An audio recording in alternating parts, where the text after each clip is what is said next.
বাটৰে শেষতে জুবিনদা কেনে আছা? তবু অবিহনে প্ৰথমটো বহাগ ৰঙালীৰ উলাহ অসমীয়া নৱবৰ্ষৰ নতুন বছৰ যেন নতুন নতুন একোৱে লগা নাই। তোমাৰ নিসংগতাই বাৰুকৈ আমনি কৰিছে।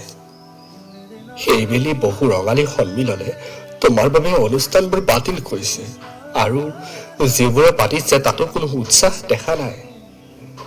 মই জানিছিলো যে এইবাৰৰ পৰা আৰু কেতিয়াও শুনিবলৈ নেপাম যে ইতিমধ্যে মৰমৰ জুবিন দা আমাৰ মাজত আহি পাইছে। এয়া আপোনালোকৰ মাজত জুবিন গাৰ্গ।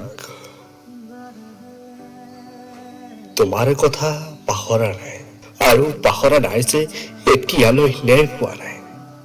তাৰ মাজেৰে এটা ইলেকশ্যনো গ'ল, কিন্তু কিয় বা এনে লাগে সময়ৰ লগে লগে আমি অসমীয়াবোৰে পাহৰি গৈ আছো নেকি ন্যায়ৰ দাবী।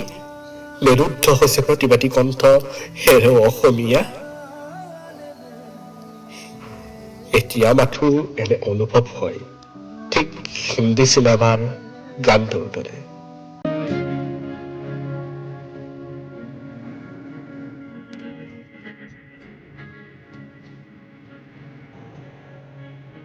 এতিয়াও যেন তুমি আহিবা আৰু আহি ফেচবুকত এটা পোষ্ট দিবা, সন্ধিয়াৰ পৰা ধুবুৰীলৈ অনুষ্ঠানৰ ঠিকনা, আৰু কবা I am back। সময় সলনি হ'ব পাৰে, মানুহবোৰ সলনি হ'ব পাৰে, কিন্তু তোমাৰ সৃষ্টিৰ সেই ইতিহাস কোনেও মচিব নোৱাৰে।